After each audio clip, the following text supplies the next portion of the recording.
Hello and welcome to Women in Retail Talks. I'm Christina Stidham, Digital Content Manager at the Women in Retail Leadership Circle. Today's episode is a recording from our recent Women in Retail Virtual Lounge, where we streamed live interviews with key retailers and technology experts on our Facebook page. This episode will feature an interview with Joelle Grumberg, President at Sperry. And now, on to the show. Joelle, thank you for joining with me today. Say hi to our audience. Hi. Hello, everyone. Thanks for having me. Yeah, thanks for taking the time. So before we get started into the majority of our questions, can you just tell us a bit about yourself and your career journey? We know that you just joined Sperry as president as well, so congrats. Thank you. Yeah, so I've just joined Sperry as Global Brand President 6 weeks ago now. And I'm very happy and very lucky I was able to join this brand. It's part of the Wolverine Worldwide Group, a group that owns 11 different brands in footwear. And Sperry is really one of the biggest brands. Sperry is really a legacy brand born in 1935, all about boat shoes, everything around sailing, yachting, and the ocean. So great shoes. Yeah, I think everybody knows Sperry. They've been very well known for their shoes. So And that's so awesome. a bit more about my background. So I would say I have a dual background. I started my career in financial audit, transaction services, and then strategic consulting at McKinsey and Company for 10 years total. So, quite different of the average background, I think, of people working in retail. And then in the past 15 years, I've led and managed companies and brands in the retail environment, mostly in the watch and jewelry industry, and then more recently in the fashion and footwear industry. In the past 7 years, I was at Lacoste, where I led the French business. And then more recently, in the past 5 years, I've led the Americas business out of New York. That's great. So we know that you just started at Sperry, and then right as soon as you started, all of these things started happening in relation to COVID-19, people being forced to work from home, a lot of Mhm. changes. So how did you manage starting a new position in such a difficult climate? So first, I must say I was a bit lucky because, I started mid-February and I had probably the first week where I was able to meet a lot of different people in my teams at Sperry in Boston and then in our group headquarter in Rockford, Michigan. So it gave me a bit of a heads up and I was able to meet physically a lot of the key people. Which obviously I'm not able to do anymore. And so, in our jobs as leaders, I would say we face a lot of different challenges, and there's easier times and more difficult times. This one is obviously a bit unprecedented. I can't say I've ever seen anything like this in the past 25 years of my career. But I think that's what it is. That's the job we all have, is we need to try to lead even through very difficult times. Yeah, definitely. And how are you communicating with both your internal and external stakeholders about everything going on? So, like, not only do you have to communicate with your internal employees, but you also have these stakeholders to worry about. So I think in these situations where it's very difficult, it changes every day. It's a very fluid situation. So what is true one day may not be true the next day. I think it's very important as a leader to over communicate. I think we need to give as much information as we have. We need to give as much reassurance as we can given the circumstances. And in a situation where everybody's scattered around, nobody's at the same place, it's very important to put all of my efforts and all of the efforts of the management to coordinate, to align, and to make sure everyone is on the same page and know what's going on. That's great advice. Yeah. And I guess a key question here, kind of related to that, is how do you keep your team motivated and continue to build morale right now? Possibly everybody's kind of spread around, not in the same office. How do you make them excited to get to work every day given the current environment? Yeah. That's a great question. I think, first I was quite lucky because I found a team when I arrived that was deeply caring and motivated by the Sperry brand in the first place. I would say they were very much self-motivated before I arrived. So that was great. That was a great asset.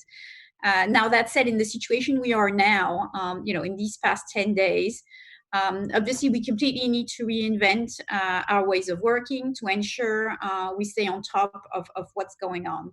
And I think the lack of visibility, the lack of certainty, and there's a lot of people in the teams who have difficulties dealing with that. So I think part of my role is really to lead the way, to reassure people, again, over communicate, and help the teams focus and prioritize on what they need to do in a moment where, again, they don't really know what they should be doing sometimes. Yeah, and I know that in our prep call for this video, we had talked about how we were just on Zoom meetings Yeah, constantly, like all day, every day. yeah. So that is so new too, and people aren't really used to that.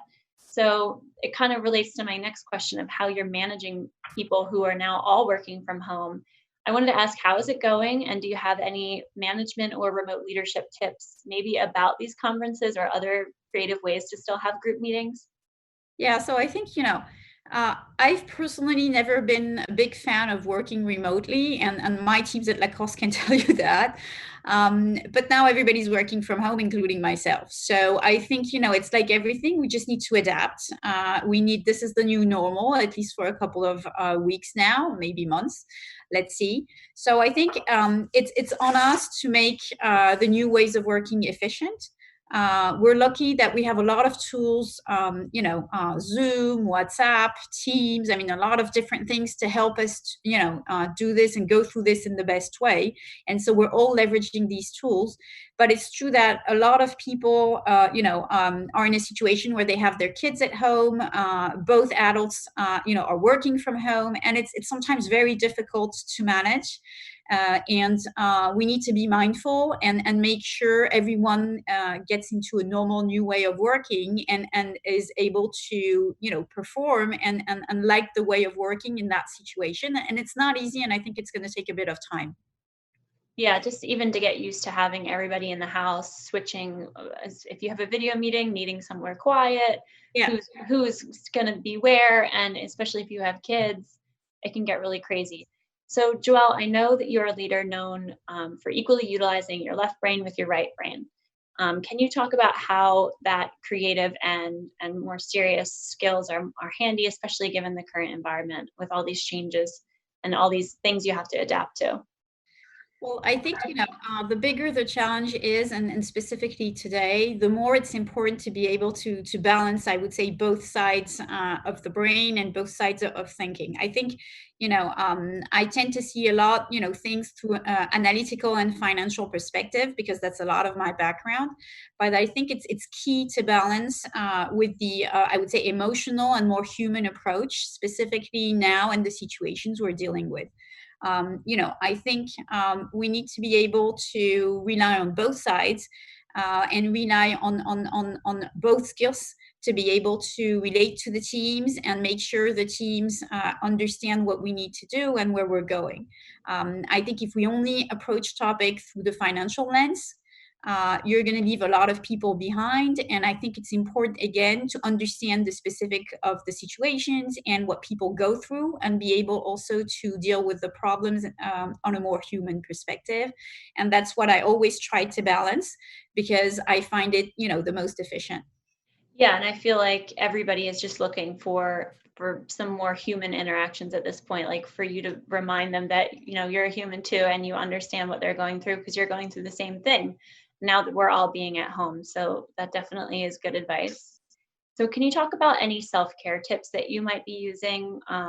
Obviously, there's so many changes happening. We're kind of stuck at home. It's easy to get lost in the shuffle. So how are you handling self-care?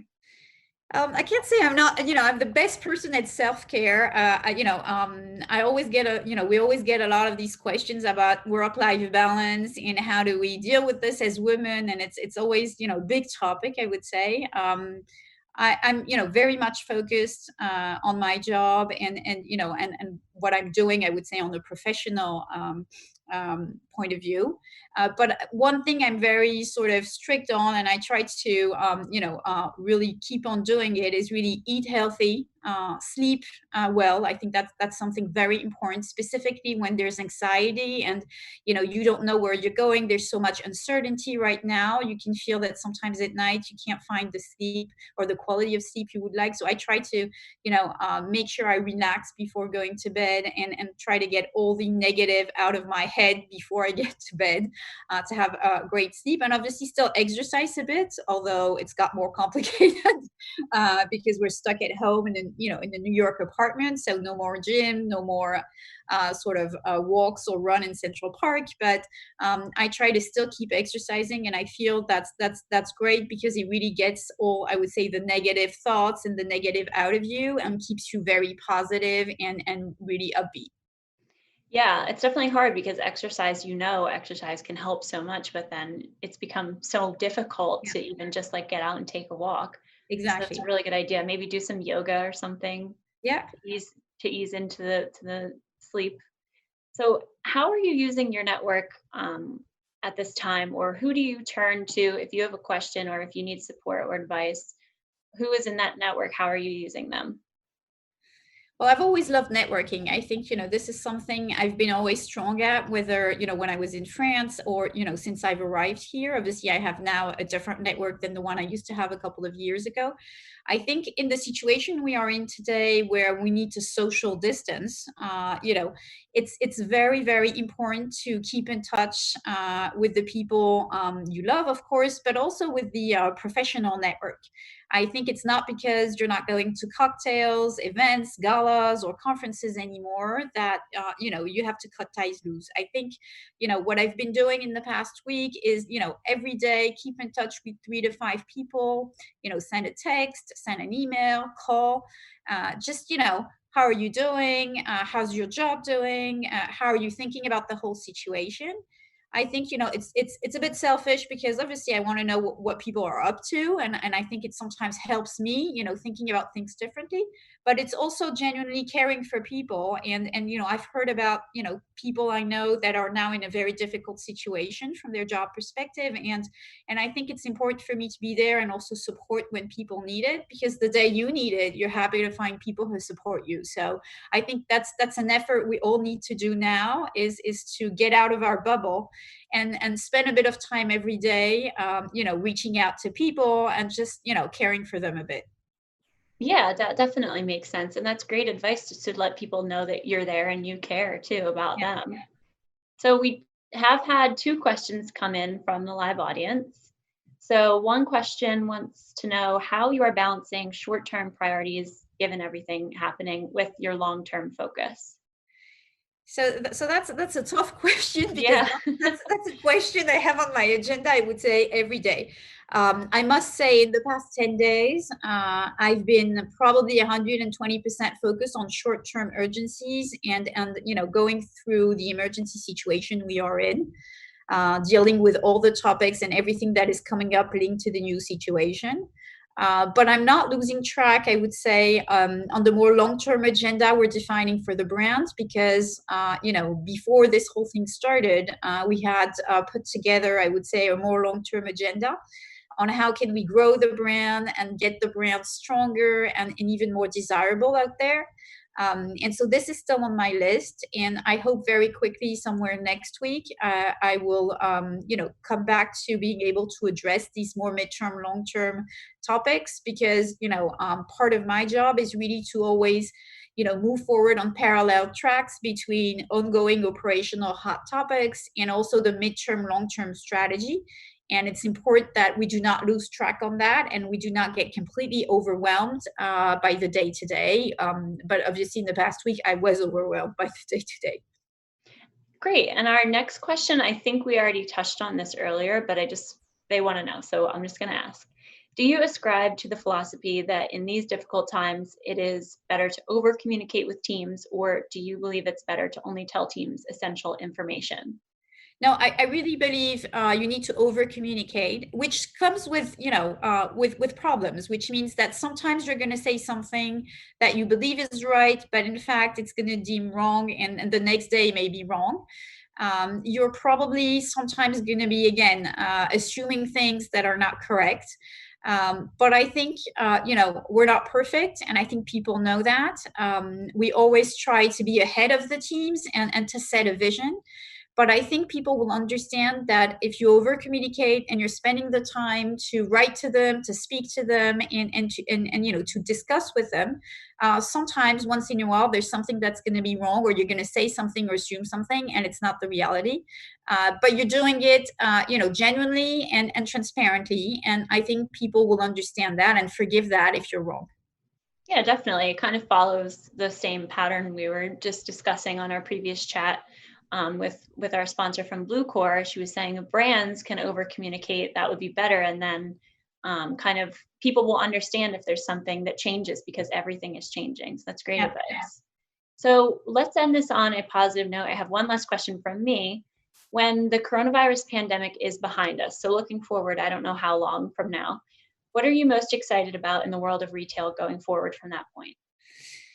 Well, I think, before being excited, I think the truth in the situation is that this is one thing too much for a lot of retailers today. I mean, retail was already in the US in a difficult situation overall. A lot of retailers were already, loaded with debt and in a situation where, they didn't make enough money to survive very long. And I think this one more problem on top of a lot of the other headwinds that we've been facing these past years will probably be the end for several of them.